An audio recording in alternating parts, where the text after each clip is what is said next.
Baik, bismillahirrahmanirrahim. Assalamualaikum warahmatullahi wabarakatuh. Waalaikumsalam warahmatullahi wabarakatuh. Sebelumnya selamat siang kawan-kawan semua.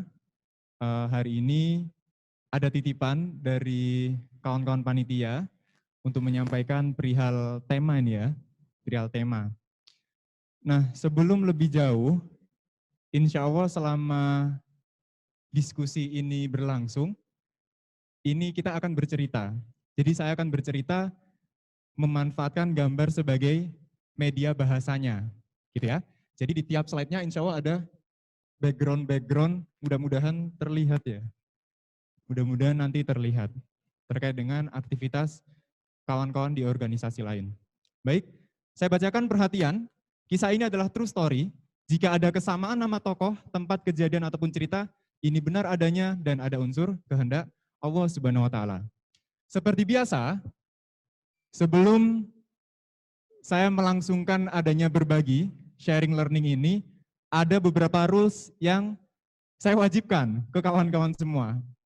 Yang mana nanti rules inilah yang menjadi acuan kita dalam proses diskusi ataupun bertukar pikiran.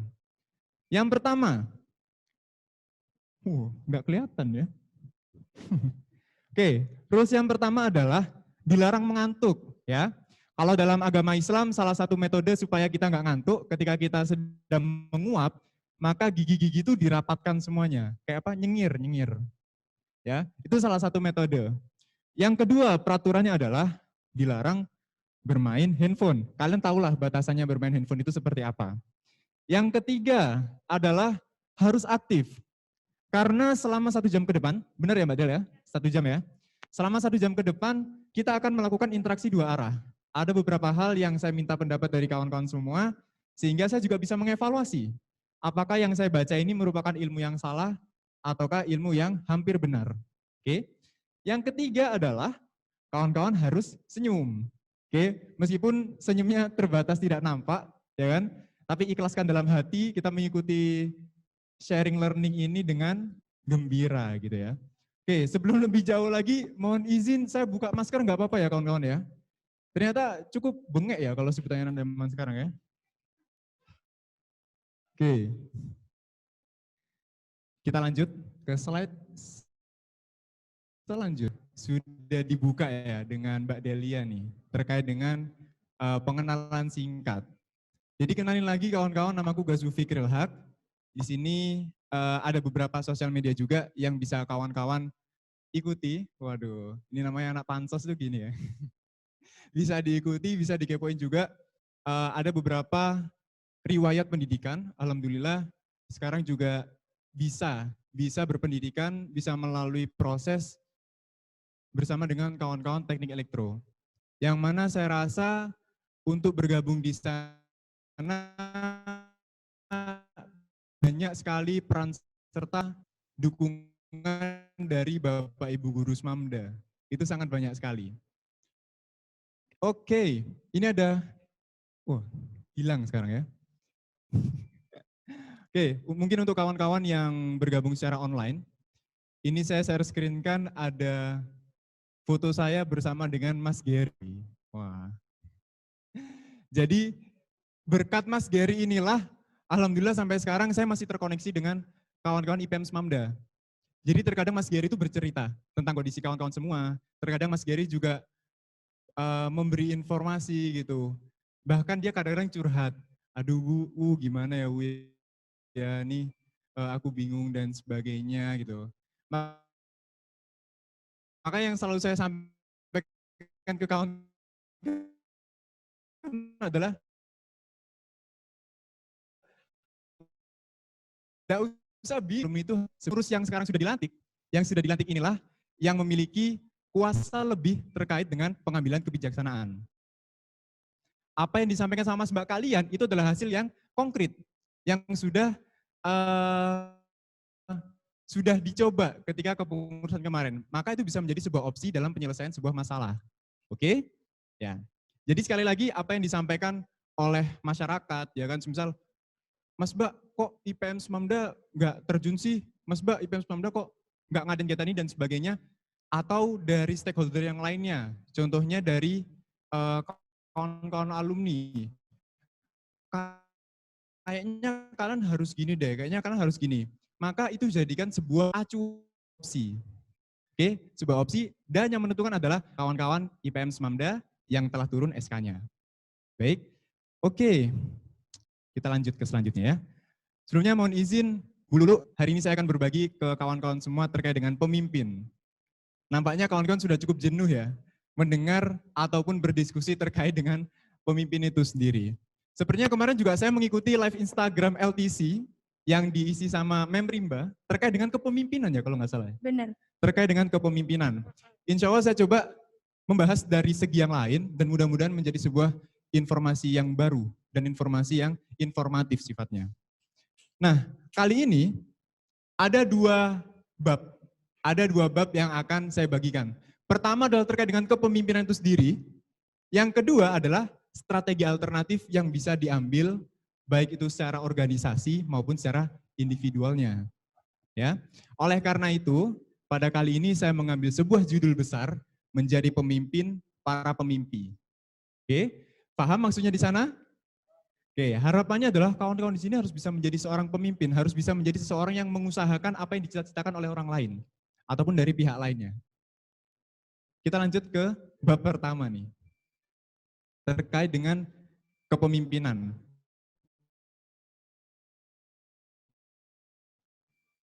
Mohon izin saya coba interaksi dua arah. Kawan-kawan yang offline pada hari ini ada yang mau memberi tanggapannya enggak? Atau sekedar mengulang deh. Kemarin yang disampaikan sama Mem Rimba, kepemimpinan itu apa? Boleh nih, yang mau beri tanggapan. Kayaknya udah lemes semua Udah ya Mas lemes Gas ya? ya, benar. Masya Allah. Mungkin dari ketuanya yang baru nih, Nah, ya kan? Benar. sangat boleh nih. Benar banget. Kan ya boleh lah memberi Hmm. tanggapan. Langsung bisa? Gimana Mbak Ica? Mbak Ica ya benar ya? Iya, Panggilannya Mbak Mbak Ica Ica. atau Mbak Marisa? Di sini? Mari Ica. Ica. Heeh. Oke. Gimana Mbak Ica? Kepemimpinan itu apa Mbak Ica?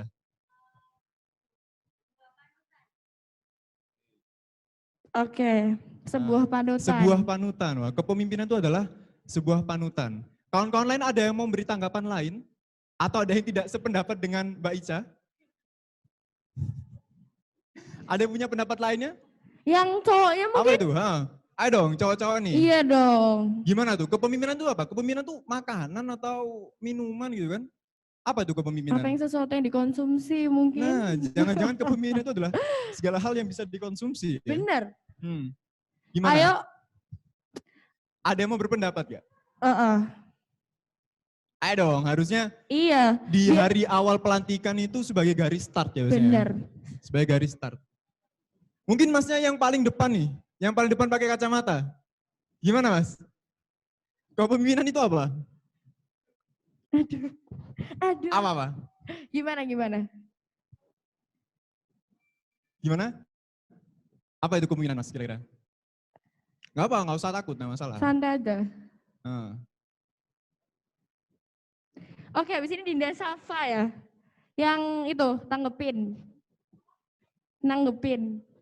Oh ya, mau nanggapi, silakan. Iya. Silakan. Gimana Mbak Dinda?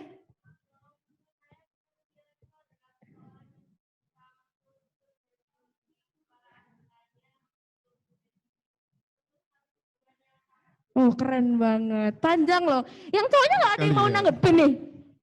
Yang cowok ada yang mau menanggapi lagi nggak? Kayaknya lagi melempem semua ya Mas Lagi Yesu melempem ya. Oke, kita langsung saja ya. Oke. Tadi apa yang disampaikan sama Mbak Ica dan juga Mbak siapa tadi namanya? Dinda. Mbak Dinda ya. Dinda Mbak Safa. Dinda, semuanya adalah benar gitu ya. Kepemimpinan itu tadi terkait dengan apa tadi Mbak Ica?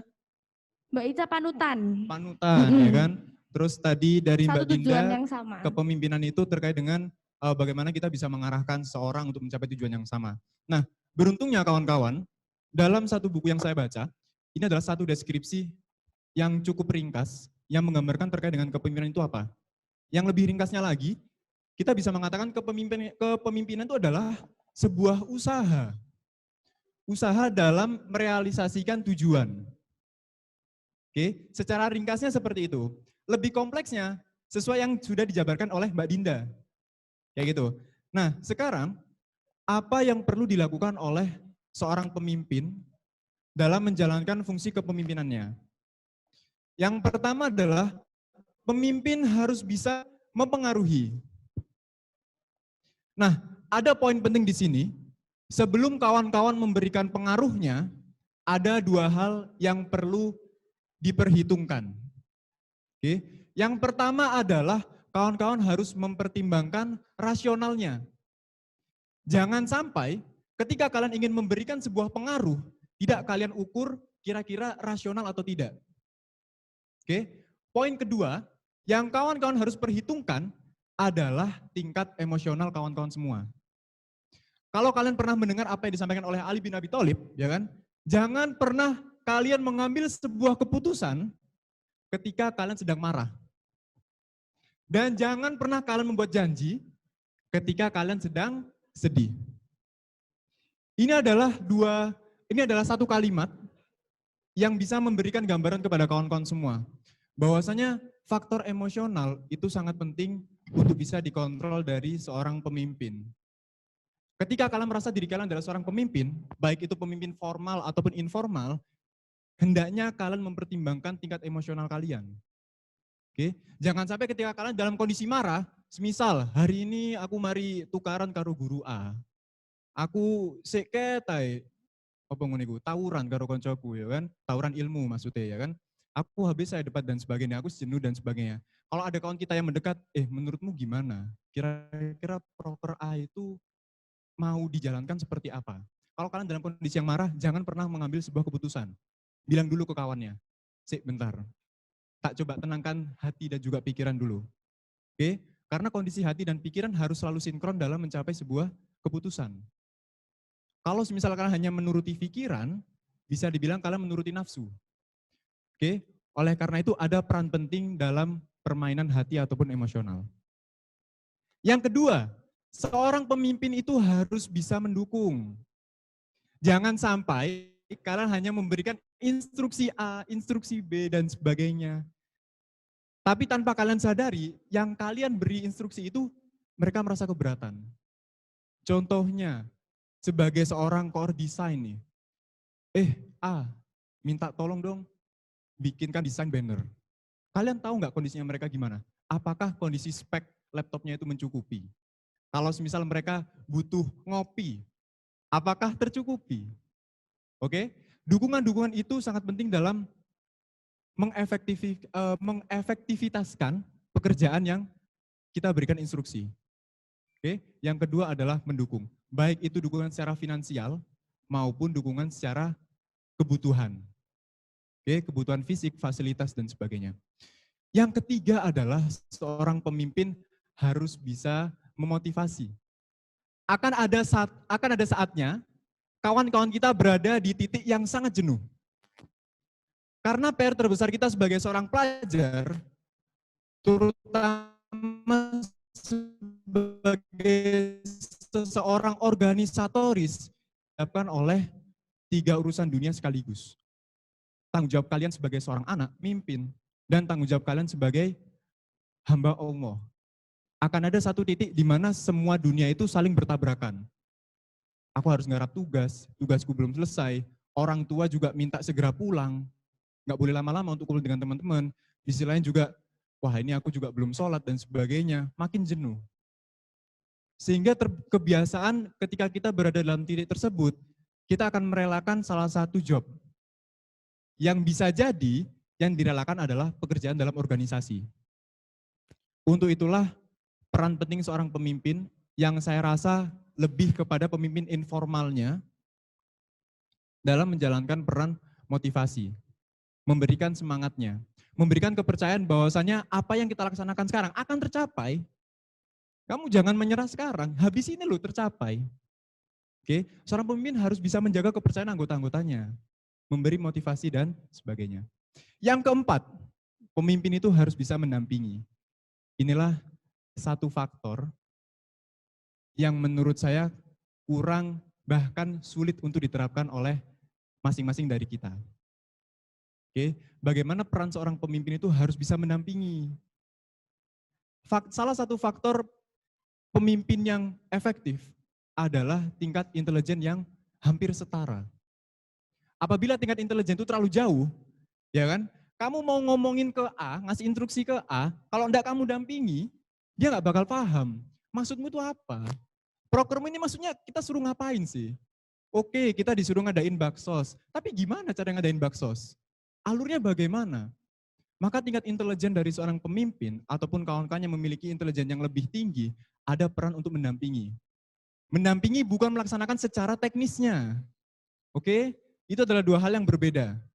Inilah yang terkadang menjadi sebuah hawa nafsu bagi kita-kita biasanya menjadi pengurus di tahun selanjutnya.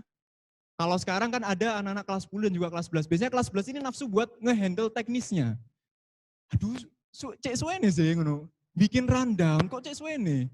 Bikin desain kok cek suene sih. Wis mending gini ambil. Itu adalah hal yang salah.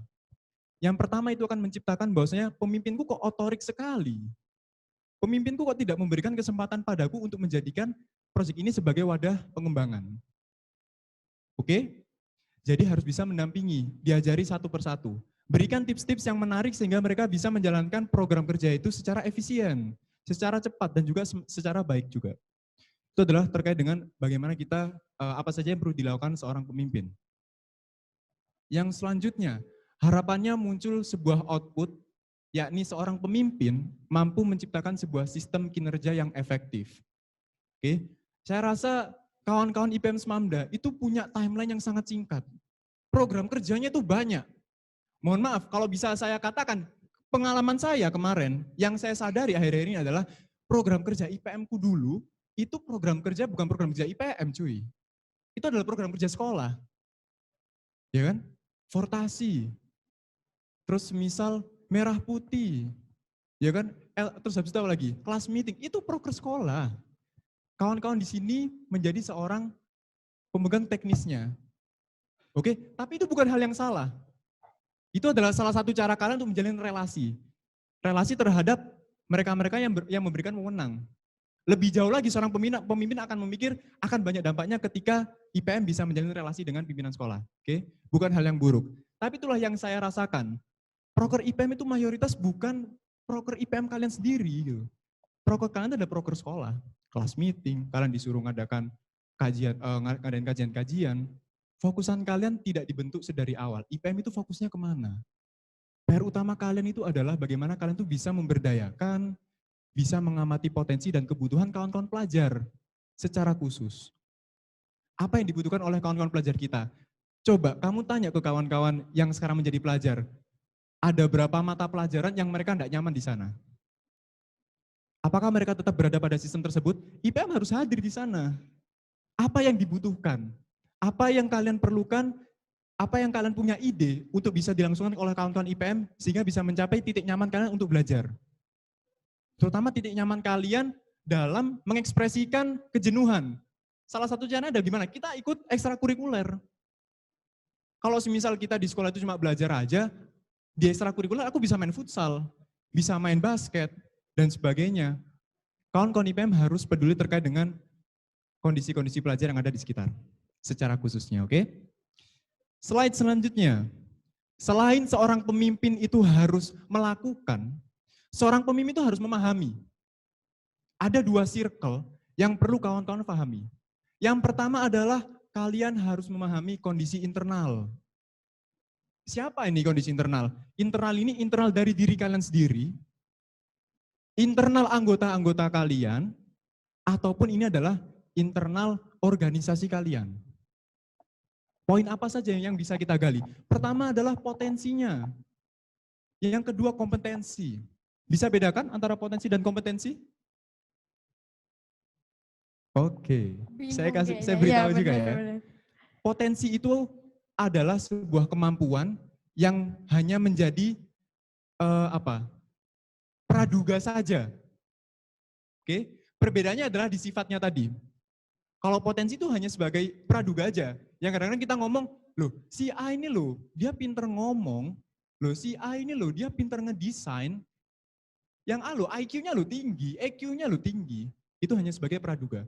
Kompetensi ini adalah kemampuan juga yang telah terukur. Oke, yang menjadi hal-hal yang sudah terbukti. Bahwasanya si anak ini sudah pernah kok mimpin rapat, si anak ini loh sudah pernah kok mengkoordinir kawan-kawan acara, dan bisa berjalan dengan baik itu adalah kompetensi yang telah terukur. Oke. Yang ketiga fisik, keempat mental, dan masih banyak lagi. Oke. Tapi di sini ada 4 hal yang saya poinkan ke kawan-kawan semua. Nah, apa yang bisa kita analisa kalau kalian sudah kenal belum salah satu tools analisa yaitu SWOT? Sudah pernah dengar? Pernah? Apa itu SWOT? Sepertinya masnya yang pojok ingin berpendapat. Apa itu mas SWOT mas? Hah?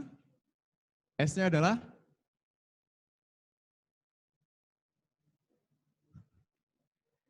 Oke, lupa. S-nya adalah lupa. Oke, enggak masalah. Inilah fungsinya saya berbagi kepada kawan-kawan semua. SWOT ini adalah analisa S yang pertama strength, kekuatan. Kelebihannya apa? W-nya apa? Berarti apa kalau W-nya? Weakness. Betul sekali, alhamdulillah ada yang bisa ya. Nyambung ya mas. Weakness, apa kekurangannya? Yang ketiga, O, apa tuh O? O, opor. Apa O itu? Hah? Opportunity. Bahasa Indonesianya apa opportunity itu? Kesempatan, sebuah peluang yang ada. Yang terakhir 4, T. Apa itu T? Hah? Apa? T itu apa? T itu adalah treat. Apa bahasa Indonesianya treat itu? Ancaman, betul, alhamdulillah. Treat itu ancaman. Oke, nah dalam menganalisa internal, maka gunakanlah strength dan juga weakness-nya.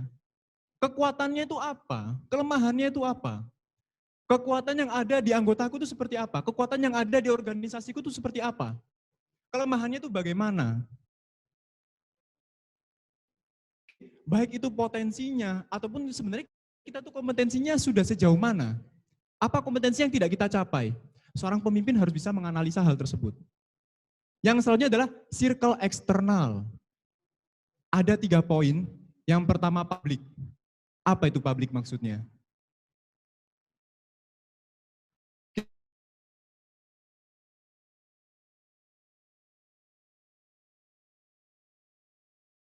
Pahami apa itu publik? Ya publik itu ya publik ya kalau bahasa Indonesia ya.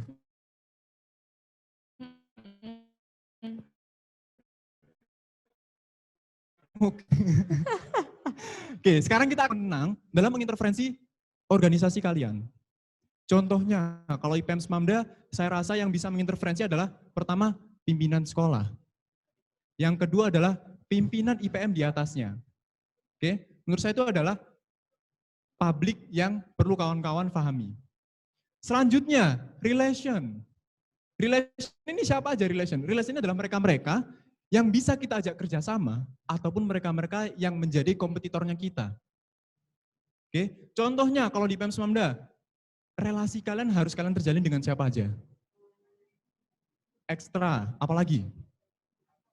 Hah? Supporter. Siswa semuanya, supporter. Siapa lagi relasinya? Bapak Ibu guru. Siapa lagi relasinya? Hah? Karyawan. Siapa lagi relasi kalian? Hah? Satpam. Satpam. Satpam termasuk karyawan ya kayaknya ya? Termasuk karyawan ya? Oke. Siapa lagi ayo?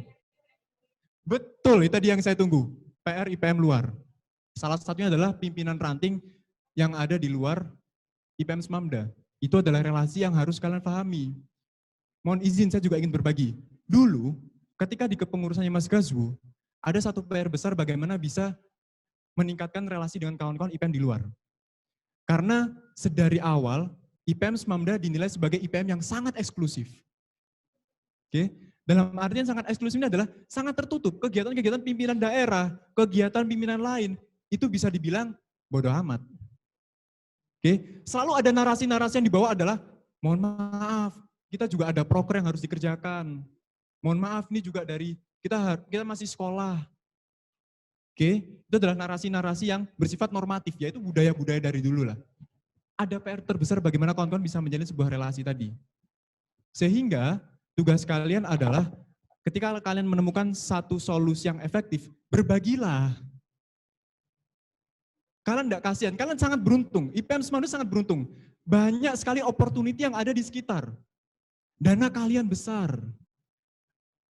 Kawan-kawan pelajar kalian banyak. Bapak ibu guru kalian juga banyak. Banyak yang kreatif juga.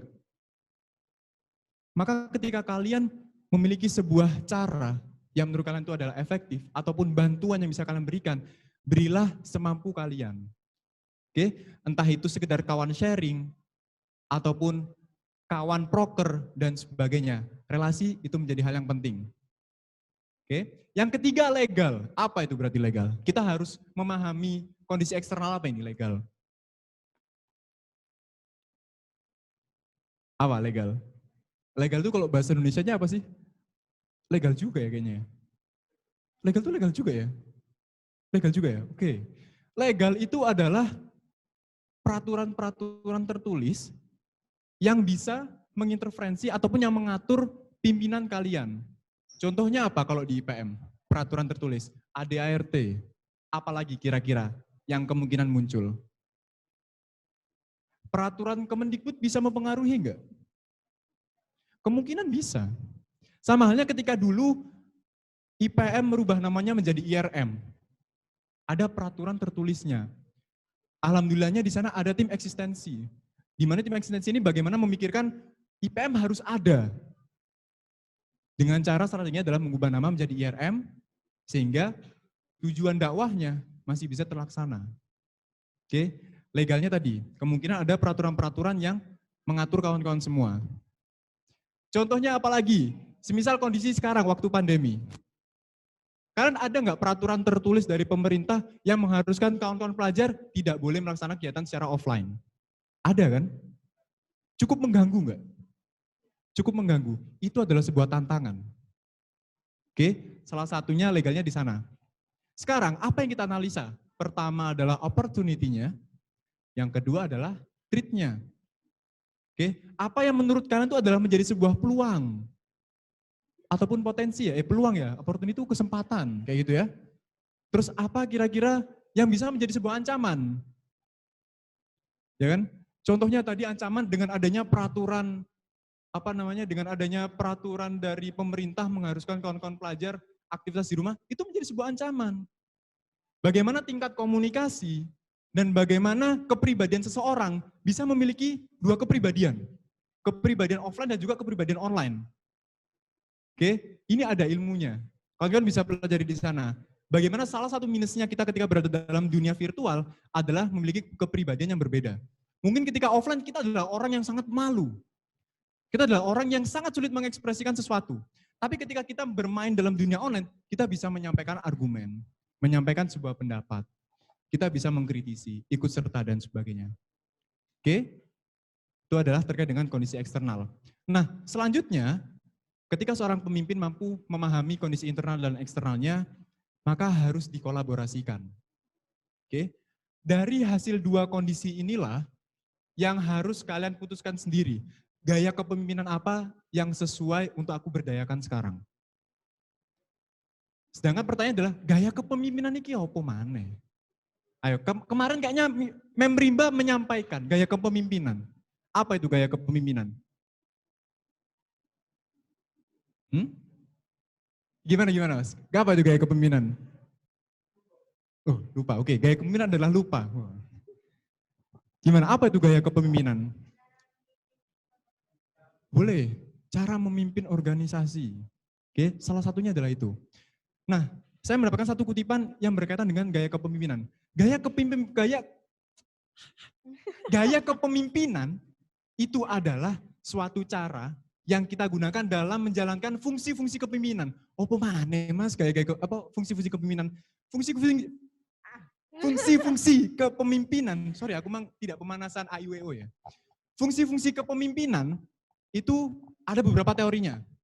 Salah satu teorinya adalah kita bisa mengklasifikasikan 3 fungsi kepemimpinan.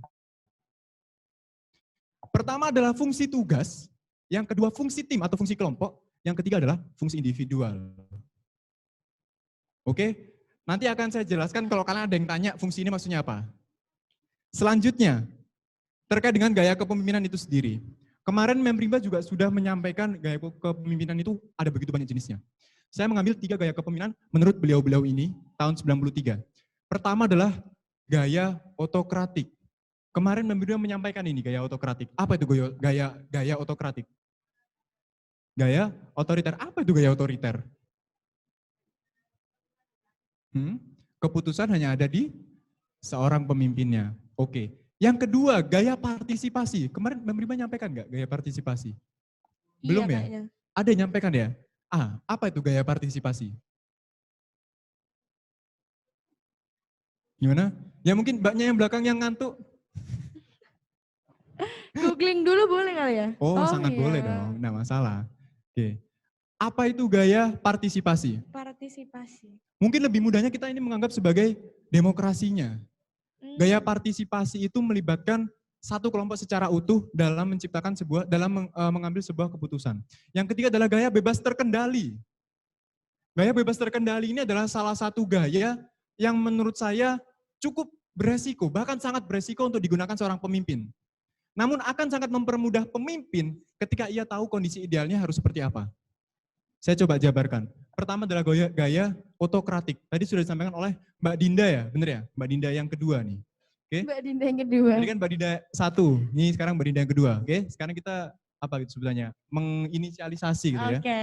Nah, gaya otokratik itu adalah segala keputusannya itu diambil dari dalam diri seseorang tersebut. Oke, biasanya secara umum seorang pemimpin ini akan memberikan arahannya dan menyuruh bawahannya untuk menuruti perintahnya. Ada kondisi-kondisi yang cukup berbahaya ketika menggunakan ini, ada kondisi-kondisi yang sangat potensial untuk kita gunakan. Kondisi potensialnya adalah ketika kita sedang berada dalam lingkup yang membutuhkan sebuah keputusan yang cepat. Maka seorang pemimpin bisa mengambil keputusan itu dengan banyak pertimbangan secara cepat. Oke. Nah, yang kedua ini adalah gaya partisipatif. Gaya partisipatif ini adalah bagaimana seorang pemimpin bisa memanfaatkan satu kelompok secara utuh untuk menciptakan sebuah keputusan. Biasanya seorang pemimpin akan menggali informasi dari bawahnya, akan meminta feedback. Apakah yang sudah kita lakukan ini menurut kalian ada yang bermasalah? Ataukah ada saran-saran? Oke, partisipatif. Yang ketiga adalah gaya bebas terkendali. Di sini seorang pemimpin akan memposisikan dirinya sebagai seorang konsultan. Ya. Jadi ia menyerahkan keputusan-keputusan itu kepada anggota-anggota di bawahnya. Kalau menurutku sih gini-gini, tapi terserah kamu. Terserah kamu. Teknisnya gimana? Sakarepmu teknisnya. Dia hanya memposisikan diri sebagai seorang konsultan. Gaya kepemimpinan ini akan ideal ketika kalian sudah mengenal kelompok yang kalian beri instruksi tadi. Yaitu mereka-mereka yang bisa kalian percaya karena mereka sudah sering memberikan gagasannya maupun membuktikan dalam kerja nyatanya. Gitu. Oke, selanjutnya. Tadi kita melihat gaya kepemimpinan dari perspektif mengambil sebuah putusan. Sekarang saya akan berbagi terkait dengan bagaimana gaya kepemimpinan itu bisa bekerja untuk manajemen SDM. Dalam satu kepengurusan, biasanya ada 4 kondisi kesiapan SDM. Pertama adalah mereka mampu dan mereka mau. Yang kedua, mereka ini mampu, tapi mereka tidak mau. Yang ketiga, ada kok mereka yang tidak mampu, tapi mereka sangat mau. Yang keempat, udah tidak mau dan dia tidak mampu gitu kan. Nah sekarang, mampu dan juga mau. Menurut kalian, secara pengalaman kawan-kawan semua, treatment apa yang akan kalian gunakan ke si A ini? Ketika kalian tahu, dia tuh mampu dan dia mau. Kalau kalian punya instruksi, kalau kalian ada ide, gagasan, kira-kira treatmentnya bagaimana untuk menyampaikan ke si A ini? Secara pengalamannya gimana tuh? Lebih gampang, oke. Ada yang mau menyampaikan pandangannya lagi? Treatmentnya bagaimana? Oke, saya bukakan. Treatmentnya yang ideal adalah cukup kamu mendelegasikan tugas. Kalau kalian tahu mereka itu mampu dan mereka mau, cukup kasihkan pendelegasian tugas, jabarkan.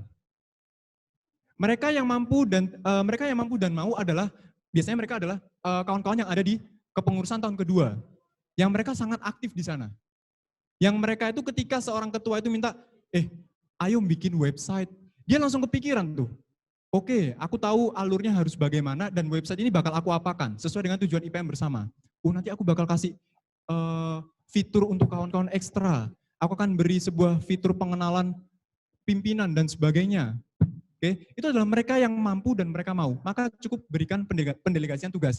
Nggak perlu kalian jabarin terlalu rinci. Nggak perlu kalian mengajari terlalu gitu ya. Arahkan, ini harus ngeklik ini, harus ngeklik ini. Nggak perlu, mereka nggak butuh. Itu akan tidak efisiensikan pekerjaan kawan-kawan pemimpin. Oke, yang kedua, mereka mampu, tapi mereka tidak mau. Kira-kira treatment kalian gimana nih? Karena tuh tahu nih, misal kawan-kawan di tahun kedua, ini tuh bisa, tapi kadang dia moh-mohan gitu, nggak mau gitu. Treatment yang kalian gunakan harus seperti apa? Gimana? Oke, diberikan tugas, tapi tetap didampingi. Oke. Treatmentnya adalah partisipasi, kurang lebih sama.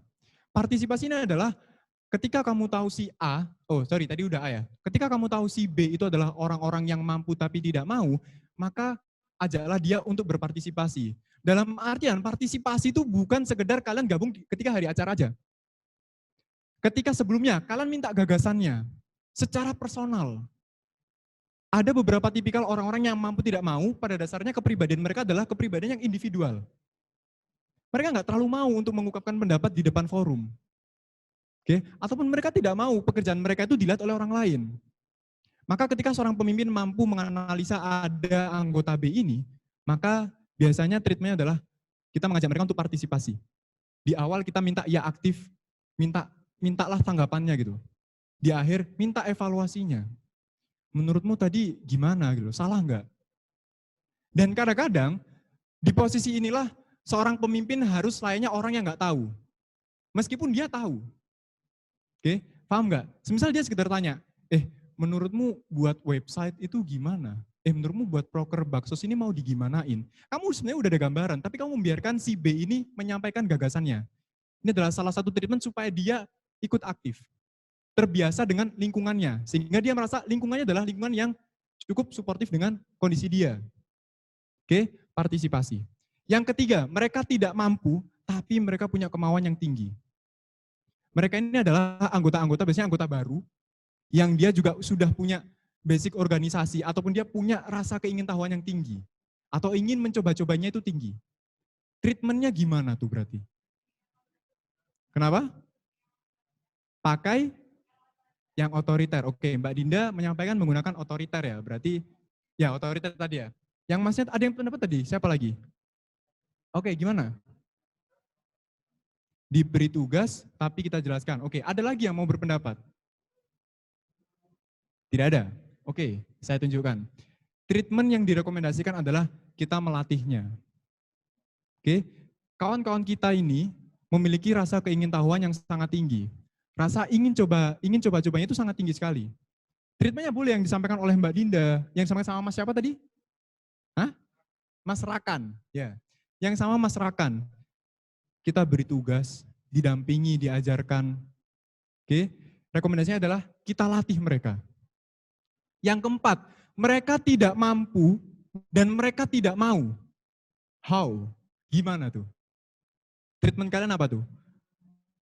Apa langsung dikumpulkan dalam satu forum terus dievaluasi?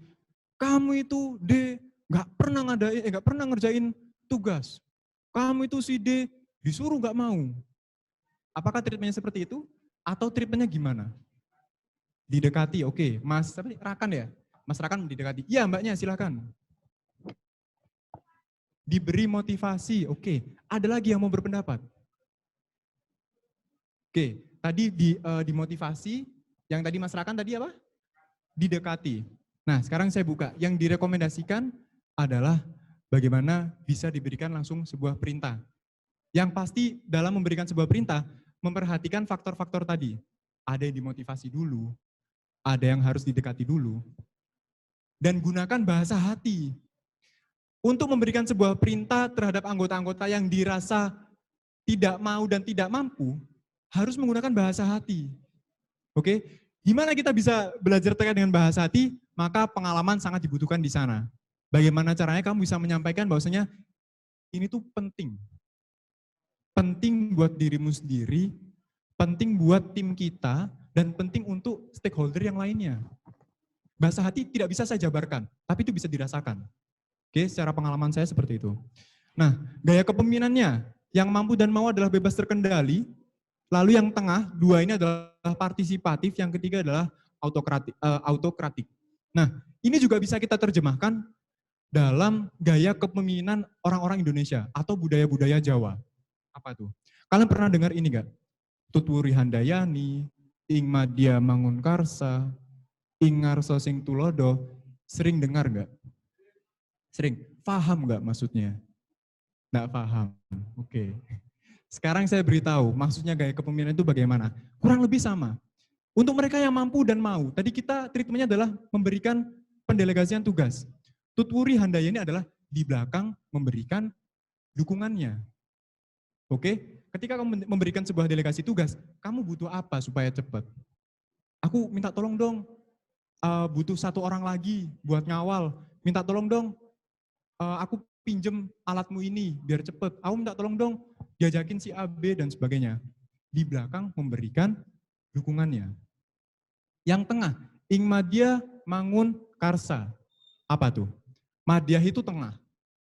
Jadi ketika kita berada dalam tengah-tengah atau di antara anggota, kalian harus bisa memotivasi, kalian harus bisa mendampingi. Maka peran penting motivasi ini ada buat mereka yang mampu dan tidak mau. Dan peran untuk mendampingi adalah mereka yang tidak mampu, tapi mereka mau. Yang terakhir ini adalah Ing Ngarso Sing Tulodo. Ngarso itu depan. Ya, bener ya Bu Lulu ya. Ngarso depan. Di depan. Di depan seorang pemimpin harus ngapain berarti?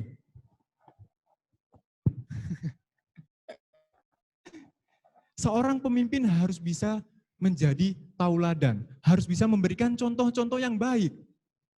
Sehingga ketika ada anggota-anggota kita yang tidak mampu dan tidak mau, ketika seorang pemimpin yang langsung turun langsung menghadapi dia paham, oke, kalau semisal seorang pemimpin itu datang ke aku, berarti memang ini adalah hal yang perlu aku lakukan. Ini adalah seseorang yang ya tahu kapan waktunya begejekan, tahu kapan nggak begejekannya. Oke, Ing Ngarso Sing Tulodo. Di depan kawan-kawan pemimpin harus memberikan suri tauladannya, harus memberikan contoh-contoh yang baik. Kita menuju ke bab kedua. Bab kedua adalah strategi alternatif organisasi. Oke, ada satu tools yang bisa digunakan oleh kawan-kawan semua. Kalau kalian browsing, namanya adalah Matrix TOWS, TOWS. Matrix TOWS ini apa? Ini adalah sebuah matriks yang mana ia gabungkan hasil analisa SWOT menjadi 4 jenis strategi alternatif yang bisa kawan-kawan pilih. Oke, pertama adalah strategi SO. Di awal seorang pemimpin sudah menganalisa, tapi lebih idealnya hasil analisa harus dibahas dengan satu tim. Oke, strategi SO adalah bagaimana kita bisa menggunakan S, bagaimana kita bisa menggunakan strength, dan juga memanfaatkan sebuah opportunity. Ini adalah strategi yang sangat ideal. Kita ada kekuatannya dan ada kesempatan untuk kita coba di sana. Yang kedua adalah strategi WO. Bagaimana kita bisa meminimalisir adanya W ataupun mengatasi weakness kita dengan mengambil manfaat dari opportunity. Kita ada kesempatan sebenarnya. Oleh karena itu mari kita atasi weakness kita ini untuk melihat sebuah peluang. Tidak usah terfokus pada masalah. Fokuslah pada peluang yang ada. Oke. Selanjutnya adalah strategi ST. Kawan-kawan bisa menggunakan strength untuk meminimalisir adanya ancaman. Ya, yang terakhir adalah WT. Bagaimana kawan-kawan itu bisa meminimalkan weakness-nya dan juga menghindari threat. Pada strategi ini bisa dibilang kuadran 4 itu strategi yang bertahan.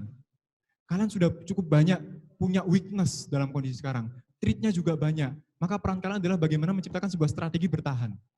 Agar organisasi itu bisa berjalan hingga berada di titik mereka bisa berkembang. Oke, strategi WT, meminimalkan weakness kalian dan menghindari adanya threat. Saya beri contoh. Ini adalah salah satu organisasi yang saya ikuti, remaja masjid di rumah. Sekarang saya ingin berdiskusi dengan kawan-kawan, ingin menebak deh. Di organisasi saya, ada 2 strength. Yang pertama, memiliki anggota yang sangat memiliki rasa seni yang tinggi. Strength kedua, kita punya sekretariatan. Opportunity-nya, pihak yayasan dan juga ketakmiran itu siap mendukung secara finansial maupun secara moral. Yang kedua adalah rasa sosial masyarakat sekitar masjid itu tinggi. Menurut kalian, strategi apa yang akan kalian gunakan? Kalian punya strength ini, kalian punya opportunity ini. Tujuan organisasi ini adalah bagaimana bisa mendakwahkan secara dakwah membahagiakan. Tujuannya. Bagaimana mengajak kawan-kawan remaja itu yang ada di sekitar, secara khususnya untuk bisa menghidupkan masjid. Menurut kalian, ngapain?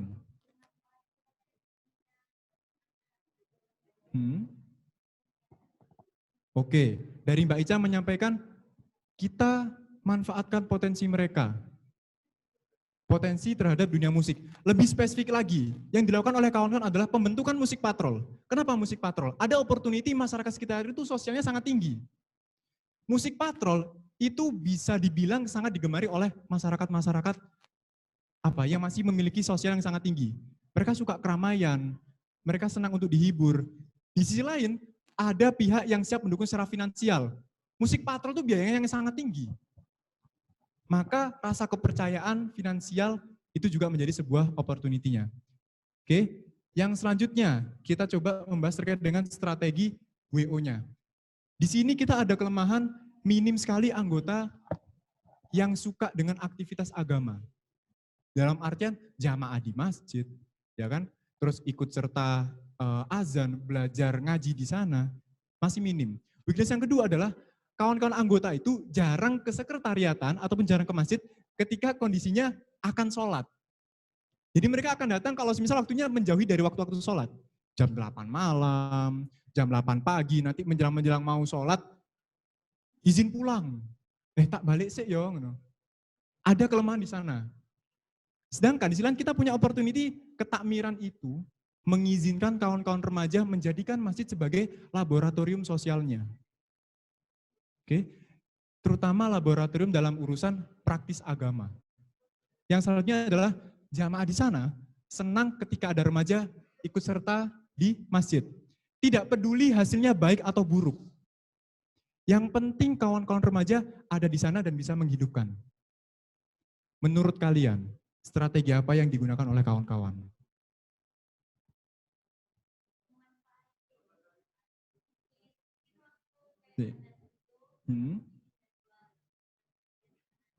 Oke. Salah satu strateginya adalah itu. Tadi masnya ingin berpendapat apa tadi? Oh, nggak jadi. Mas serahkan tadi. Oke. Kawan-kawan remaja masjid sini menggunakan strategi penjadwalan muazin Isya setiap harinya. Dan juga petugas Jumatan.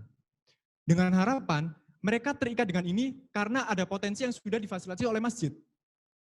Sehingga narasi yang selalu diangkat adalah kamu sudah difasilitasi. Kalian sudah diberikan kesempatan oleh masyarakat sekitar untuk awakmu rame. Harus ada feedback.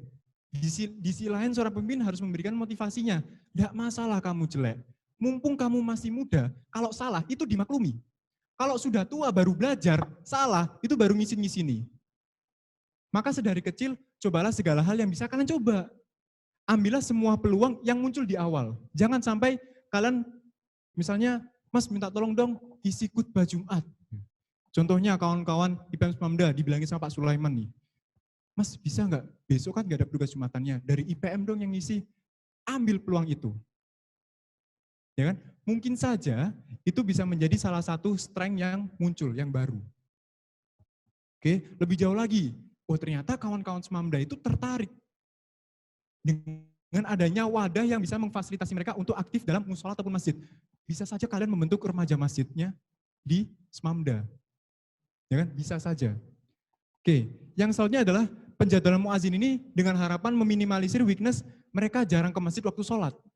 Karena apa? Basis mereka adalah masih rasa malu. Otomatis mereka bakal ngajak teman yang lainnya. Oke, jadi ketika mereka azan, mereka akan mengajak kawan-kawan lainnya. Kan conon aku po. Oke, kayak gitu. Tulisannya apa yuk? Gak ketok. Oh, sisa? Oh, sesi tanya jawab. Oke. Terakhir, strength dan juga treat. Kita ada program namanya Surat Cinta Irma. Ya, karena ada salah satu treat adalah orang tua itu sangat membatasi anak-anaknya aktivitas di masjid. Ya kan? Tapi mengizinkan anak-anaknya untuk berbelanja ke mall, tapi tidak ke masjid. Maka triknya adalah kita memberikan sebuah surat cinta Irma, kita tulis secara konvensional dengan tulisan tangan, seperti surat kaleng pada zaman dahulu. Kita beri bingkisan dan sebagainya. Dengan harapan orang tua paham bahwasanya kawan-kawan remaja di sini sangat peduli dengan adik-adik kita. Yang keempat, strategi weakness dan treat. Kita kasih contohnya. Weakness-nya adalah di remaja masjid kita ada 2 unit bisnis yang masih berjalan. Salah satunya adalah kantin di sana. Weakness-nya muncul adalah penanggung jawabnya tidak bisa selalu hadir di sana. Otomatis unit bisnismu nggak bakal bisa berjalan karena nggak ada yang jaga. Tapi ada satu peluang yang kita gunakan di sini, yaitu kita menggunakan strategi pemberdayaan jamaah sebagai karyawan. Oke, itu adalah beberapa contoh konkretnya. Oke, ini adalah akhir dari slide. Dari semua konsep, dari semua hal yang saya sampaikan ke kawan-kawan semua, saya setuju dengan satu pernyataan ini. Kepemimpinan itu adalah hal yang sangat kompleks. Kamu nggak bisa mendapatkan kemampuan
Talita, Anjani, mungkin kelas 10-nya juga bisa tanya. Ya kan, kita harus aktif loh di sini. Ayo.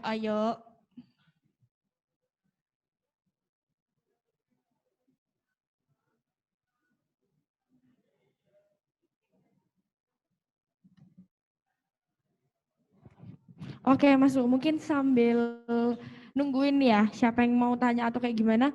Mungkin kalau boleh ngerti, Mas Gazo ini pengalaman untuk menjadi ketua atau pemimpin itu berapa tahun sih lamanya kayak gitu? Jadi kalau dari saya pribadi, yang saya sadari pelatihan itu muncul dari saya benar-benar kecil. Dari sejak bocil-bocil yang main keluar, kalau tengkar sama temennya selalu laporan ke orang tua. maka di titik itu orang tua saya selalu mengatakan, itu adalah urusanmu. Kecuali kalau semisal si anak itu ngaplok awakmu. Ya kan? Oh sorry, bukan anaknya, orang tuanya. Kalau semisal kamu dipukul sama temanmu, kamu harus selesaikan sendiri. Tapi jangan main fisik. Sedari kecil saya sudah diajari hal seperti itu. Terkait dengan agama, saya dulu terkait dengan agama selalu dilatih, jangan pernah memainkan agama. Ya kan? Satu hal yang masih teringat di saya itu adalah momen yang sangat lucu, karena dulu kecil tidak tahu doa ketika sholat, maka yang saya lakukan ketika berjamaah adalah menghitung. Jadi semisal lagi sujud nih, saya tuh mengingat tuh, kalau sujud itu lima hitungan. Jadi sujud tuh 1, 2, 3, 4, 5. Oh kalau duduk nanti 4 kali, 1, 2, 3, 4. Dan itu saya ucapkan secara verbal. Di akhir, saya dievaluasi oleh ibu saya. Kamu tadi ngitung ya? Iya Bu, ngitung. Loh, kamu gak tahu doanya? Gak tahu. Didampingi, diajari doanya bagaimana.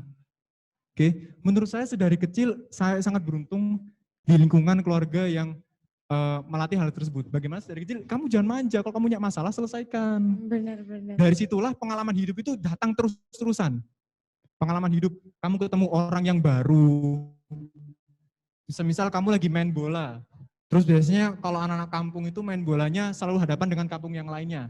Itu adalah pengalaman hidup. Gimana cara kalian tuh bisa menjaga hubungan. Misalnya, jadi buat pelajaran buat ya, pelajaran. Benar. Kalau semisal timmu ada yang jatuh, kamu kasih semangat. Ya kan? Kalau ada timmu yang mau kamu tahan.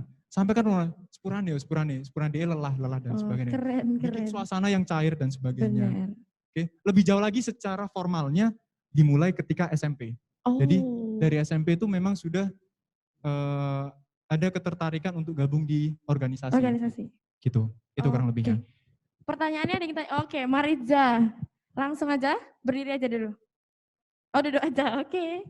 Apa?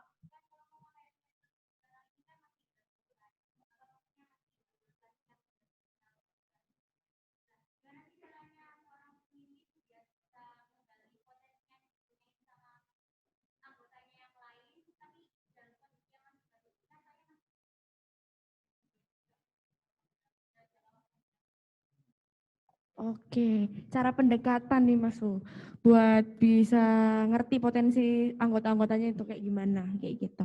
Oke, ada yang bisa bantu jawab Mbak? Gimana cara kita bisa mengetahui potensi ya gitu ya Mbak Ica ya? Bagaimana kita bisa mengetahui potensi yang ada dalam diri kita? Mungkin lebih spesifiknya gitu ya? Ada yang mau bantu jawab Mbak? Gimana tuh caranya kita bisa tahu potensi kita? Mungkin udah ada yang tahu, bisa langsung jawab? Oke, silakan. Oke, 2 nih. Oh, mulai langsung. Semangat kayaknya. Ayo Arya dulu deh.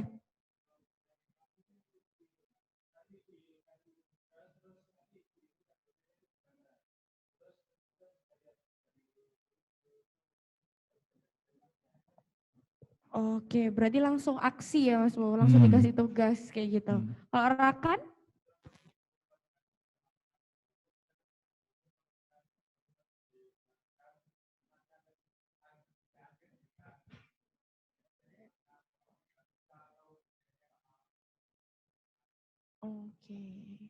Oke, semuanya benar ya. Jadi kalau misal pertanyaannya adalah gimana sih caranya organisasiku itu bisa mengetahui potensi tiap anak itu apa? Kurang lebihnya sama. Berilah wadah sebanyak-banyaknya. Kalau kita berbicara terhadap potensi diri, salah satu cara mengetahui adalah mencoba semua hal. Kalau misalnya menurutmu, Mas kok aku sampai sekarang merasa enggak punya potensi ya? Kamu belum mencoba semuanya. Ada begitu banyak ilmu yang ada di dunia ini, dan begitu banyak subnya. Salah satunya adalah kepemimpinan. Kepemimpinan itu adalah salah satu ilmu terapan dari ilmu sosial. Oke, jadi ketika kamu ingin menggali sebuah potensi, semuanya dicoba. Oke, jangan sampai kalian membatasi diri. Kecuali ada kondisi-kondisi yang semisal batasan dengan agama, batasan dengan orang tua. Setiap kesempatan yang kalian bisa, ambil. Oke, potensi itu akan kalian kerasa ketika kalian sudah mencoba semuanya. Itu kalau dari saya. Kalau di organisasi, bisa treatment yang seperti tadi.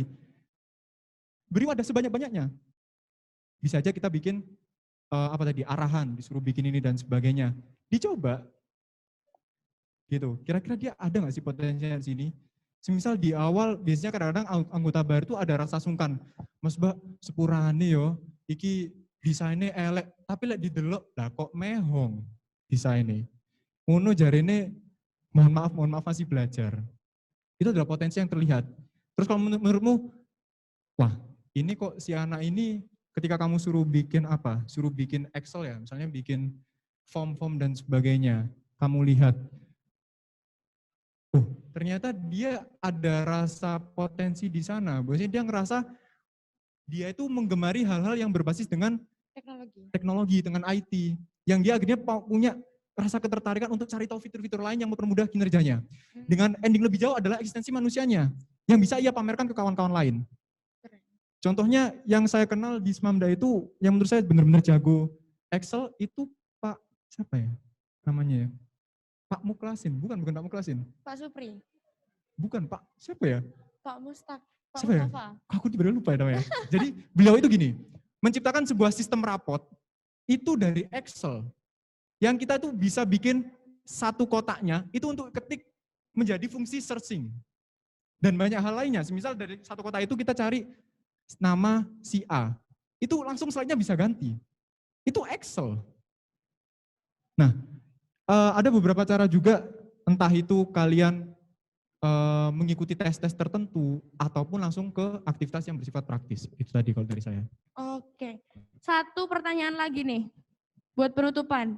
Oh, sudah. Oke, waktunya sudah habis. Oke, makasih buat semuanya. Sekian dari saya, Nun, wassalamualaikum warahmatullahi wabarakatuh.